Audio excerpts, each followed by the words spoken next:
As you all know, an act of violence occurred at a gathering that symbolizes something fundamental to our system of government, the ability of a free press and public officials to come together in celebration and not fear. The act was stopped because of the courage and that horrible act was stopped because of the courage and professionalism of law enforcement. The officers who responded without hesitation and did their jobs as they were trained to do.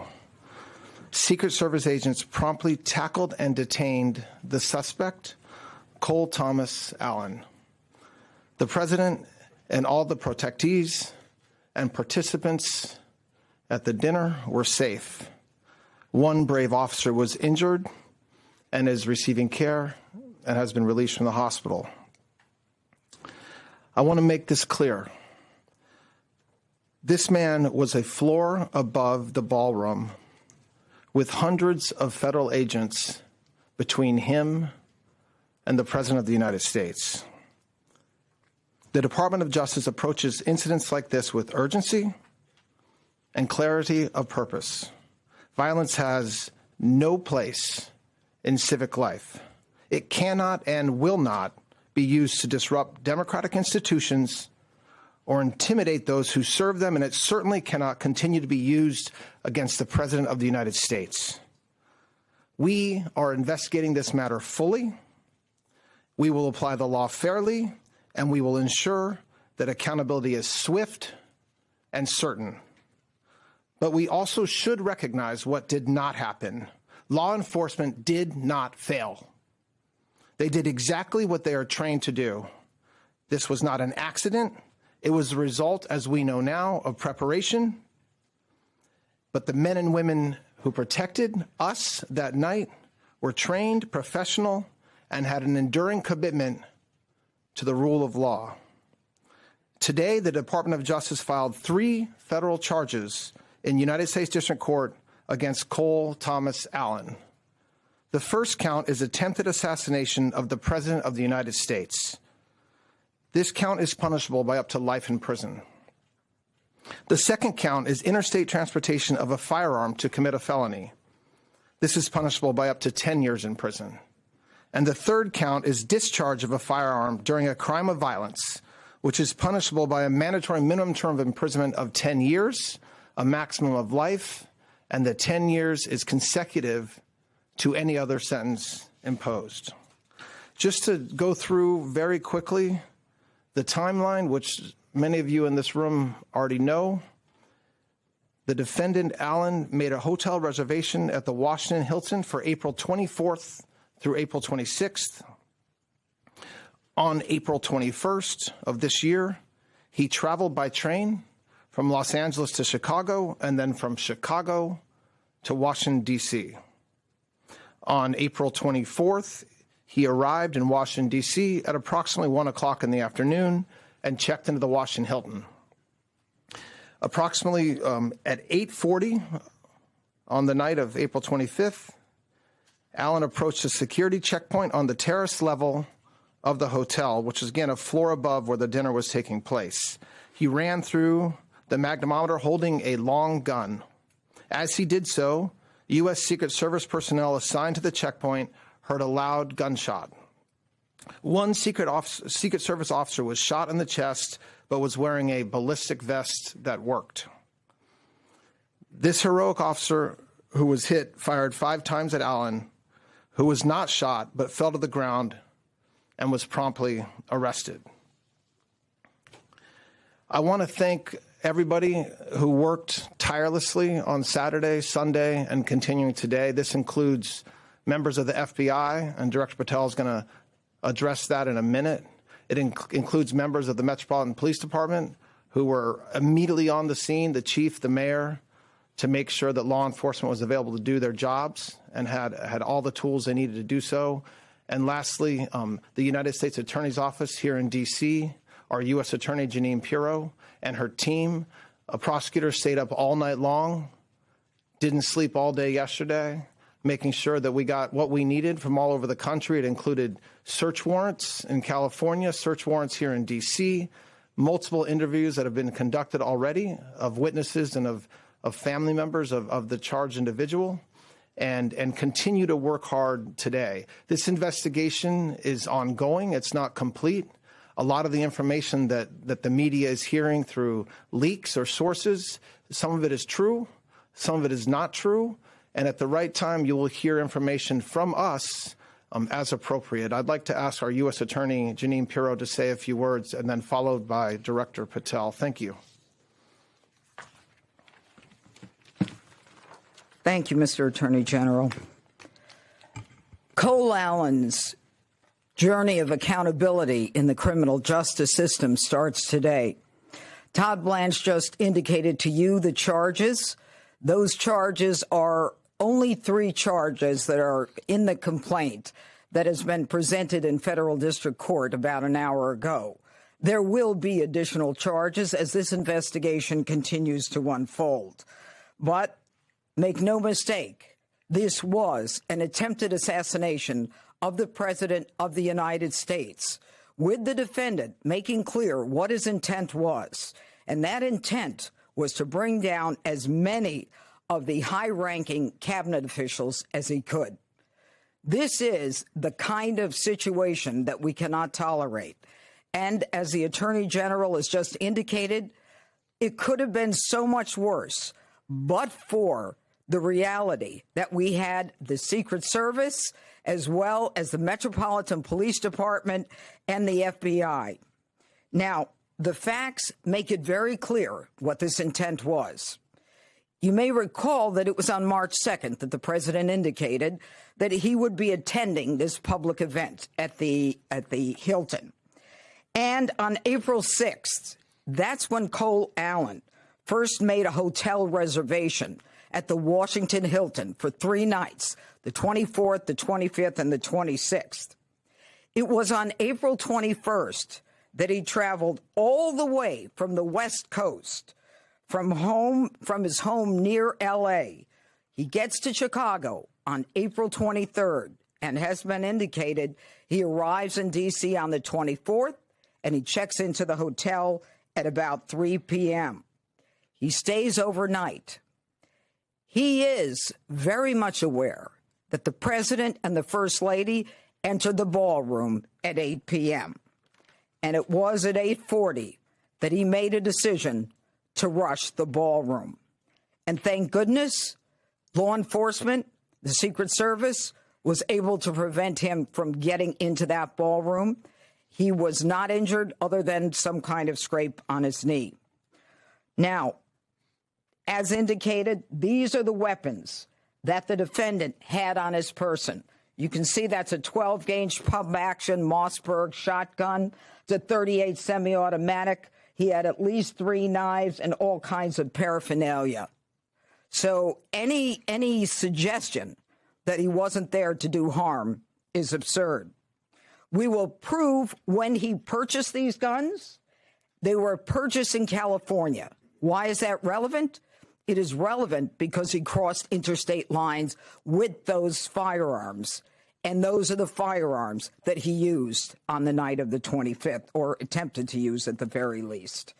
Now, the manifesto also makes clear about his expected rules of engagement. You know, you can look at it and read it, and it may seem kind of la, but at the end, make no mistake, he says, I am targeting the administration officials. They are my targets, and I'm prioritizing from the top down, the highest ranking from the lowest. And I will not hesitate to get involved in any kind of encounter with anyone who blocks me from the president. Now, finally, let me say one thing. Within days of the president nominating me to be the United States Attorney for the District of Columbia, I was at the scene of a double homicide where one Elias Rodriguez crossed state lines from Chicago with a firearm to commit a felony in the district. He's now indicted for the murder of 2 individuals, Laron Lashinsky and Sarah Milgram, here in Washington. Not long after that, another individual, Ramanullah Lachenwall, crossed state lines, again with a firearm, with intent to commit a felony here in Washington. He traveled from the state of Washington. He is now indicted with the murder of Sarah Beckstrom, a National Guardsman, and the attempted murder of National Guard Andrew Wolf. Today, we have Cole Allen, another individual charged with crossing state lines coming from California with a firearm with the intent to commit a felony here in the district. Let this be a message to anyone who thinks that Washington, D.C. is the place to act out political violence. And if you are willing to do so with a firearm and cross state lines, we will find you, we will track your steps from the inception of your plan, and we will prosecute you to the fullest extent of the law. Washington, D.C. is not the place to travel to commit acts of violence. The Constitution and the laws of the United States permit us to register our views through our voices and our votes. What they don't permit is making your views known through violence, especially violence directed at the President of the United States. This is anti-democratic at its core. Thank you, Judge. Excuse me. Thank you, General. This one hits a little differently. We were all there. Many of you were there. Many of you watching were there as well. The president was there. The vice president was there. The cabinet was there.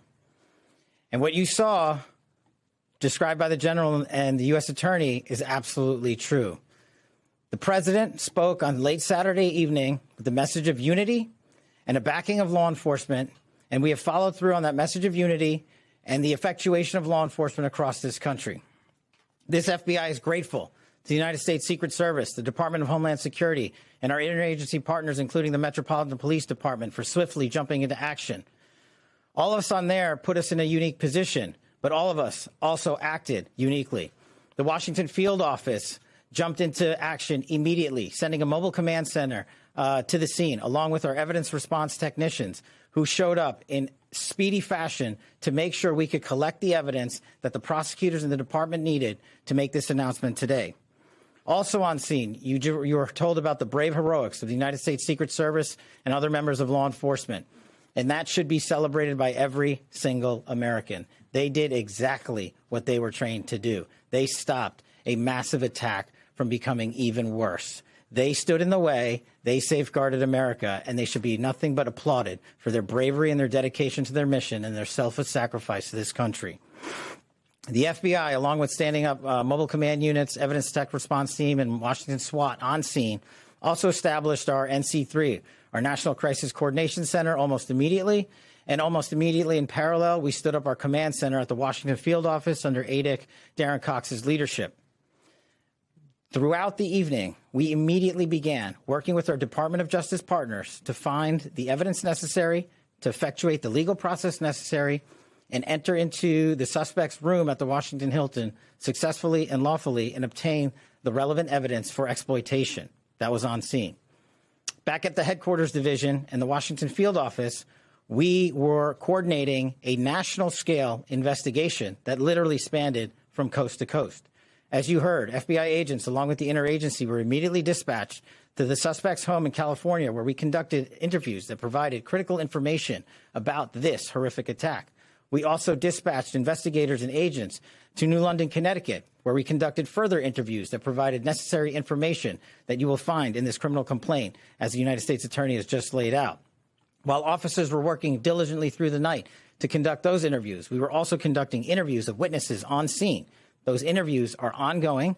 As you know, there was almost 2,000 people there. We are sifting through and prioritizing who to talk to, and we will get to each and every one of you with any bit of relevant information.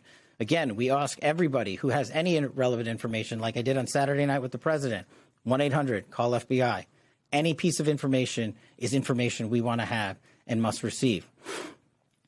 On top of the on-scene response by this FBI, the headquarters response, and the Washington field office response, the FBI flipped on its enterprise-wide response to this critical incident. What does that mean? We dispatched fixed-wing assets across the country so that we could immediately transport evidence that was acquired in California and Connecticut and sent it to our laboratories in Quantico for analysis. We collected the shell casings on scene, including the firearms and the weapons that the judge talked about. Those were also sent to our Quantico laboratories for immediate analysis. America should be proud that this FBI acted with the urgency that was needed for the moment that we had to answer. The president rightly said that we will act in a unified fashion, and it's because of President Trump's leadership and backing of the blue, every single person in law enforcement that I stood with into late evening hours on Saturday, early evening hours on Sunday, and all day yesterday and today are thrilled to wear the badge and defend this country. Each and every one of them deserves our thanks, and I encourage everyone listening to go out there and shake the hand of a federal agent or police officer and say thank you for doing their job. Thank you for training endlessly to make sure they meet the mission requirements. And for me, as the director of the FBI, I want to thank our headquarters components for working diligently with our prosecutors and make sure that the American public knows it's not just federal agents that do this work. It's our intelligence analysts, our support staff, our laboratories, our fixed-wing assets, our critical incident response groups, our hostage rescue teams. Agents sprung into action, got out of bed, and haven't slept since. These prosecutors haven't slept since, and I promise you they're not going to be sleeping. They are going to give you every piece of evidence. As the journal said, we will make public, when appropriate, to protect the integrity of this investigation, to make sure that due process is served, and we will meet the highest standards of the Constitution, as we always do. And that is when we will continue to disclose information. I know the public has a yearning for information, but just remind yourself of how much information you have already received, how transparent this administration has been. In less than 48 hours, you know almost every single thing we know. And what we have not told you yet, we will tell you in short order. So once again, from me, as director of the FBI, I want to thank the interagency. I want to thank the United States Secret Service and their director, Mark Wayne Mullen, the Secretary of Homeland Security, the Attorney General of the United States, Attorney Pirro, and Ada Cox for springing into action on a night that should have been celebrating free speech. But we will be doing it again shortly, as the president said, and we look forward to seeing you all there.